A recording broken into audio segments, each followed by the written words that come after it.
الکافی کتاب الحجہ جلد نمبر 1 ہے، صفحہ نمبر 228. باب کیا ہے؟ وہ کہتے ہیں انہ لم یجمع القرآن کلہ الا الائمہ علیہم السلام، سوائے ائمہ اہل بیت کے کسی نے قرآن کو پورا جمع کیا ہی نہیں، یہ دعویٰ کرتا ہے. آپ دیکھیں وہ کہتا ہے روایت نقل کرتا ہے سمعت ابا جعفر یقول ما ادعى احد من الناس انه جمع القرآن كله كما انزل الا كذاب. ٹھیک ہے، وہی روایت دوسری جگہ پہ بھی نقل گئی. کہتے ہیں کہ امام محمد باقر نے فرمایا کہ میں نے کسی شخص، مجھے یاد ہی نہیں آتا، ٹھیک ہے، جس نے پورے قرآن کو جمع کیا سوائے کہ وہ جھوٹا ہے. اگر کوئی یہ دعویٰ کرتا ہے کہ میں نے قرآن کو جمع کیا تو وہ سب سے بڑا کذاب ہے، جھوٹا ہے، وہ یہ دعویٰ کر رہے ہیں. کہتے ہیں وما جمعه وحفظه كما انزل الله تبارك وتعالى الا علي بن ابي طالب والائمه من بعده. کہتے ہیں کہ سوائے علی کے اور ان کے بعد جو امام اہل بیت ہے، ائمہ اہل، ٹھیک ہے، قرآن کو صرف اور صرف ائمہ اہل بیت نے جمع کیا، یہ ان کا دعویٰ ہے. کتنا بڑا دعویٰ. اب اچھا، اب قرآن جو تھا آپ دیکھیں، ائمہ ایک تو کہہ رہے ہیں کہ جو قرآن دین کو ظاہر کرتے، جو دین کو دکھا دے، لوگوں کو بیچ میں بتا دے، اللہ اس کو ذلیل کر دے گا.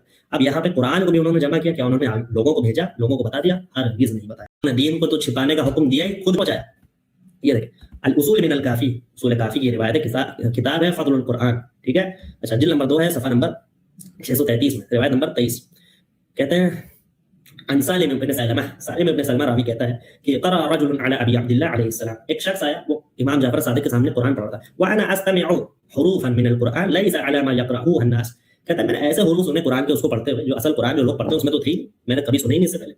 فقال ابو عبد اللہ كف عن هذه القراءة، تو امام جعفر صادق نے اس سے کہا کہ اس قرات کو چھپا لو، ایسے مت پڑھا کرو. اس نے اصل میں ہوا کہ وہ اصل قرآن پڑھنے لگا ان کے مطابق. تو امام جعفر صادق اسے کہہ رہے ہیں کف عن هذه القراءة، اس قرات کو چھپا لو، اس سے مت پڑھا کرو. اقرا كما يقرأ الناس حتى يقوم القائم. انہوں نے فرمایا کہ اس طرح سے پڑھا کرو جیسے تمام لوگ پڑھتے ہیں، حتی یقوم القائم، حتی کہ امام مہدی آ جائے. کیوں؟ کیونکہ انہوں نے قائم جب مہدی آئے گا تو واخرج المصحف الذي كتبه علي علیہ السلام، تو وہ اس کتاب کو، وہ اس قرآن کو لے کر آئے گا جو حضرت علی نے لکھا تھا. ٹھیک ہے، کیا کہا کہ حضرت علی نے جس قرآن کو جمع کیا تھا وہ امام مہدی لے کر آئے. یعنی امام علی نے قرآن کو لکھا، چھپا لیا نہیں، دیا چھپا لیا.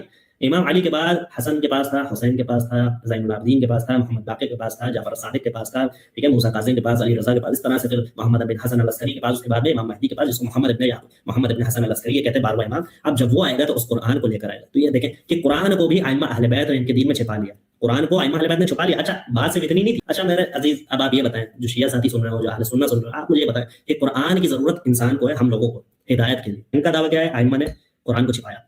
ان کا دعویٰ ہے ائمہ نے قرآن کو بھی چھپا لیا. اور آپ دیکھیں اب اللہ کیا دعویٰ کر رہا ہے قرآن میں، وہ میں آپ کو دکھاتا ہوں.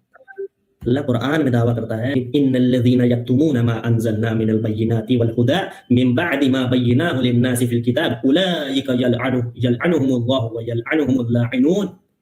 اور وہ لوگ جو ہماری بینات کو، ہماری ہدایات کو چھپاتے ہیں اس کے بعد کہ ہم نے ان کو لوگوں کے لیے نازل کر دیا اس کتاب میں، اس قرآن میں، اولئک یلعنهم الله ویلعنهم اللاعنون. تو یہی وہ لوگ ہیں جس پہ اللہ کی لعنت ہے اور تمام لعنت کرنے والوں کی بھی لعنت ہے.